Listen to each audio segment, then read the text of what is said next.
जैसा कि आप सभी जानते हैं, नववर्ष का प्रारंभ हो चुका है और साल 2024 की आप सभी को ढेर सारी शुभकामनाएं। और साल की शुरुआत हम प्रथम पर्व से करते हैं, जो कि होता है मकर संक्रांति। सनातन धर्म में मकर संक्रांति का बहुत ही विशेष महत्व है। मकर संक्रांति के दिन सूर्यदेव सभी 12 राशियों के भ्रमण के बाद मकर राशि के अंदर प्रवेश करते हैं। उसी समय मकर संक्रांति का पर्व और त्योहार मनाया जाता है। मकर संक्रांति को हम संक्रांत के नाम से भी जानते हैं, पंजाबियों में लोहड़ी के नाम से जाना जाता है, पोंगल के नाम से भी हम जानते हैं और गुजरात में हम इसे उत्तरायण के नाम से भी जानते हैं। तो मकर संक्रांति का जो पर्व होता है वो पूरे वर्ष भर में विभिन्न विभिन्न तरीकों से मनाया जाता है। और साथ ही साथ मकर संक्रांति के अवसर पर शुभ मुहूर्त में स्नान और दान करने से पुण्य की प्राप्ति भी होती है। सूर्य देव की कृपा से सुख समृद्धि धन धान्य में वृद्धि भी होती है। तो इस बार जो मकर संक्रांति का पर्व है वह कब मनाया जाएगा, क्योंकि हर साल की तरह असमंजस की स्थिति बनी हुई है, क्योंकि हमेशा से हम 14 जनवरी के दिन मकर संक्रांति का त्योहार मनाते हैं। तो इस बार मकर संक्रांति किस दिन मनाई जाएगी, 14 तारीख को या 15 तारीख को? पुण्य काल क्या होगा, महापुण्य काल क्या होगा जिसमें स्नान और दान किया जाता है, दान पुण्य का सही समय क्या होगा, सूर्य देव के शुभ प्रभाव हमें कैसे प्राप्त होंगे हमारे जीवन में, और गुप्त लक्ष्मी का उपाय आप लोग के साथ में शेयर करूंगी। और साथ ही साथ आज के दिन आपको शिवलिंग के निकट एक उपाय जरूर करना चाहिए, जो कि प्रत्येक मनुष्य के जीवन में सुख समृद्धि लेकर आता है। तो वीडियो को ध्यान पूर्वक सुनिएगा, सारी जानकारी आपको इसी एक वीडियो के माध्यम से मिल जाएगी। चलिए हम वीडियो को प्रारंभ करते हैं। सबसे पहले तिथि जान लेते हैं। हम सब प्रत्येक वर्ष 14 जनवरी को ही मकर संक्रांति का पर्व मनाते आ रहे हैं, परंतु साल 2024 में 15 जनवरी 2024 को जो मकर संक्रांति की तिथि प्रारंभ हो रही है वो हो रही है रात्रि 2:54 से, यानी कि 14 तारीख की तिथि समाप्त हो जाएगी। 12 बजे के बाद जो 15 तारीख की तिथि लग जाएगी 15 जनवरी की, 2:54 से वो तिथि लग रही है। तो हम पर्व मनाएंगे 15 जनवरी की सुबह, क्योंकि हिंदू धर्म में उदया तिथि का ही ज्यादा महत्व माना गया है। तो 15 तारीख के दिन सुबह से मकर संक्रांति की तिथि शुरू हो जाएगी। और जो सुबह सुबह हमें स्नान वगैरह करना है उसका भी समय जान लीजिए। जो पुण्य काल रहेगा वो कब रहेगा, सुबह 7:15 से पुण्य काल शुरू हो जाएगा, जो कि समाप्त होगा 5:46 तक। यानी कि जो आपको पुण्य काल की अवधि मिल रही है 10 घंटे 31 मिनट की मिल रही है 15 तारीख के दिन। समय वापस से सुन लीजिएगा, सुबह 7:15 से शाम को 5:46। और जो महापुण्य काल है, क्योंकि संक्रांति के दिन महापुण्य काल में ही हम स्नान और दान वगैरह कर लेते हैं, तो जो महापुण्य काल है वो प्रारंभ हो जाएगा 15 तारीख को सुबह 7:15 से सुबह 9 बजे तक। यानी कि जो आपको समय अवधि मिल रही है वो 1 घंटे 45 मिनट की मिल रही है। इस समय में मनुष्य को कहा जाता है यदि स्नान दान किया जाए तो उसे अथाह गुना फलों की प्राप्ति होती है। तो यदि आप इस समय में स्नान दान वगैरह नहीं कर पाए हैं तो फिर जो आपको मैंने पूरा समय बताया, जो 10 घंटे 31 मिनट की अवधि हमें 7:15 से शाम 5:46 तक मिल रही है, उसमें भी आप दान वगैरह कर सकते हो। तो ये तो हो गया दान का और महापुण्य दान का समय मैंने आपको बता दिया। दोनों ही समय मैंने आप लोग के साथ में शेयर करे। अब साथ ही साथ 15 जनवरी को मकर संक्रांति के दिन रवि योग भी बन रहा है, जो कि बनेगा सुबह 7:15 से 8:07 तक सुबह तक। तो इस समय अवधि में भी आप बहुत सारे कार्य कर सकते हैं। रवि योग में आप स्नान कर सकते हैं, सूर्य की उपासना कर सकते हैं, जिससे कि आपको सूर्य देव के शुभ फलों की प्राप्ति होती है। यदि आप अपने जीवन में सरकारी नौकरी वगैरह चाहते हैं या कुछ भी मान सम्मान चाहते हैं तो सूर्य देव की उपासना रवि योग में जरूर करें। कोई शुभ कार्य करना चाहते हैं, कुछ खरीदना चाहते हैं तो इस योग में कर सकते हैं। ये जो पुण्य काल की अवधि है, जो शुभ मुहूर्त है, इसी में हमें स्नान दान करना होता है। और जो भी आप पुण्य के कार्य करना चाहते हैं वे इसी समय में किए जाते हैं। और शाम के समय दीप दान अवश्य रूप से किया जाता है, जिसे कि हम 14 दीपकों का दान बोलते हैं। वह किस तरह से करना है उसका भी आपको वर्णन नेक्स्ट वीडियो में मिल जाएगा, मैं जरूर आप लोगों के साथ में शेयर करूंगी। तो देखिए, मकर संक्रांति के दिन सुबह की दिनचर्या आपकी होनी चाहिए। सुबह जल्दी उठ जाइएगा स्नान करके। अब उस दिन हो सकता है कि यदि आपके आसपास कोई नदी तालाब या सरोवर हो, आप वहां जाकर स्नान कर लीजिएगा।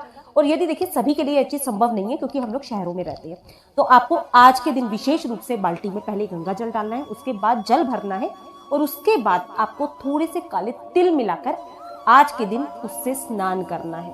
क्योंकि काले तिल से आपको शनिदेव और सूर्यदेव दोनों की ही कृपा मिलेगी और आपके जीवन में शनि या सूर्य के जो भी दोष है वह भी समाप्त हो जाएंगे गंगा जल और काले तिल से स्नान करने से। और बहुत पुण्यकारी और धन प्रदायक माना गया है मकर संक्रांति के दिन यदि हम गंगा जल और तिल मिलाकर स्नान करें। आप काले तिल, सफेद तिल, जो भी आपके पास तिल हो वह तिल ले सकते हैं। कोशिश करिएगा आपको काले तिल मिल जाए। स्नान के पश्चात सूर्य नारायण का आपको आज के दिन विशेष रूप से पूजन करना है। वैसे तो देखिए आपको पूरे साल पूजन करना चाहिए, परंतु किसी कारणवश नहीं कर पाते हैं तो आज के दिन विशेष रूप से आपको तांबे के लोटे में लाल रंग के फूल, रोली, गुड़ और तिल मिलाकर जल भर के, उसमें थोड़ा सा हो सके तो गंगा जल मिला लीजिएगा, नहीं तो सिर्फ जल भर लीजिएगा तांबे के लोटे में।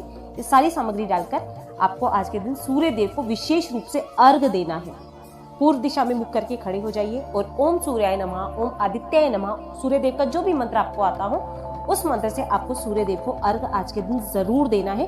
कोशिश करिएगा जल्दी उठकर दीजिए। अगर जल्दी नहीं दे पा रहे हैं तो सुबह के 10 बजे तक तो आप अर्घ दे ही दीजिएगा, परंतु आज कोशिश करिएगा अर्घ आपको देना ही देना है। अर्घ देने के पश्चात स्नान दान आपका हो गया। इसके बाद में, क्योंकि स्नान आपने कर लिया, सूर्य देव को अर्घ दे दिया, दान का भी बहुत ज्यादा विशेष महत्व है। कहा जाता है कि स्कंद पुराण के अनुसार संक्रांति के दिन दान करने का आपको 100 गुना अधिक फल मिलता है अन्य दिनों से। तो आज के दिन दान तो आपको जरूर करना चाहिए। आज के दिन दान किन चीजों का किया जाता है वैसे ध्यान से समझिएगा। खिचड़ी का दान किया जाता है, आटे का दान किया जाता है, उड़द, तिल, गुड़, और यदि आप अखंड सुहाग की कामना रखते हैं तो सुहाग की चीजों का दान करना सबसे ज्यादा सर्वश्रेष्ठ बतलाया गया है। चावल का दान करना बहुत ज्यादा शुभ माना जाता है। इसके बाद में आपकी देखिए यदि क्षमता है तो कंबल का दान कर सकते हैं, क्योंकि ठंड का मौसम में गर्म चीजों का दान करने से शनिदेव भी प्रसन्न होते हैं। चप्पल का दान कर सकते हैं। यदि आपके जीवन में बहुत दुर्भाग्य चल रहा है, आपके मतलब घर में बहुत ज्यादा परेशानी चल रही है, तो आप नमक का दान भी कर सकते हैं, परंतु खाली नमक का दान नहीं किया जाता कभी भी। नमक के साथ में कोई अन्य सामग्री रखकर दान कीजिएगा।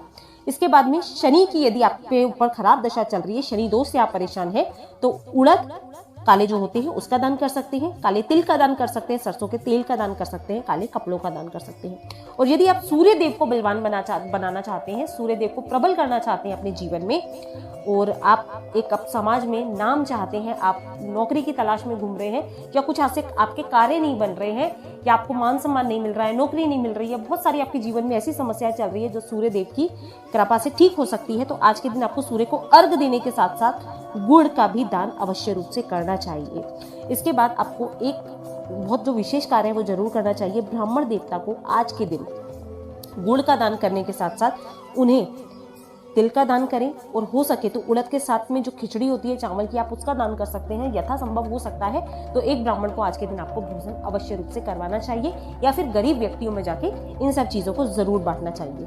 इससे आपके जीवन में जो भी परेशानियां चल रही है वह बहुत जल्दी ठीक होती आपको नजर आएंगी।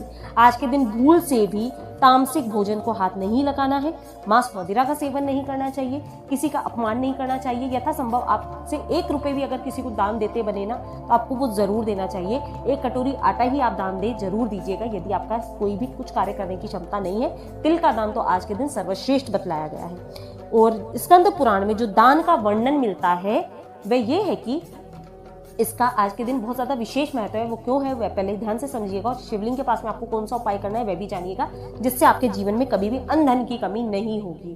क्योंकि कहा जाता है कि संक्रांति के दिन विष्णु जी और शिव जी दोनों ही गंगा तट पर स्नान के लिए गए थे, तो ऐसे में माँ लक्ष्मी उन्हें गुप्त रूप से देख रही थी, परंतु माँ लक्ष्मी को गुप्त रूप से विष्णु जी और शिव जी को देखते हुए शिव जी ने देख लिया था, और यह बात उन्होंने विष्णु जी को बतलाई थी।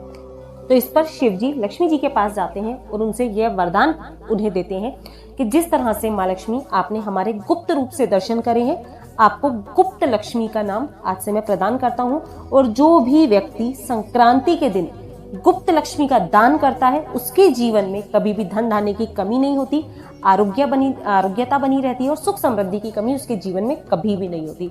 तो आज के दिन विशेष रूप से आपको, जैसे कि पहले के टाइम में तिल के लड्डू में एक सिक्का रखकर भेंट किया जाता था तो उसे गुप्त लक्ष्मी कहा जाता था, तो आप तिल के अंदर, लड्डू के अंदर सिक्का रख सकते हैं, खिचड़ी के अंदर लक्ष्मी का रख के दान कर सकते हैं, मतलब गुप्त रूप से आपको वह किसी को बतलाना नहीं होता।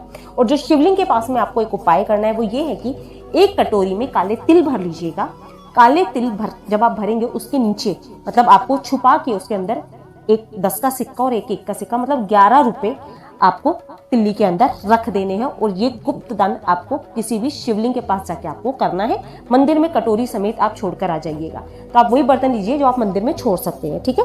आप कटोरी ले सकते हैं, आप कोई सा भी बर्तन ले सकते हैं, बस प्लास्टिक का बर्तन आपको प्रयोग नहीं करना है, कांच का बर्तन नहीं करना है। आप कुछ भी अन्य बर्तन में रख के वहां पर छोड़कर आ सकते हैं। इस तरह से काले तिल के साथ में गुप्त लक्ष्मी का दान करने से आपके जीवन में कभी भी शनिदेव का भय आपको नहीं रहेगा और महादेव की कृपा सदा सर्वदा आपके ऊपर बनी रहेगी और माँ लक्ष्मी की कृपा आपके ऊपर हमेशा बनी रहेगी। तो छोटा सा उपाय आपको जरूर करना है संक्रांति के दिन।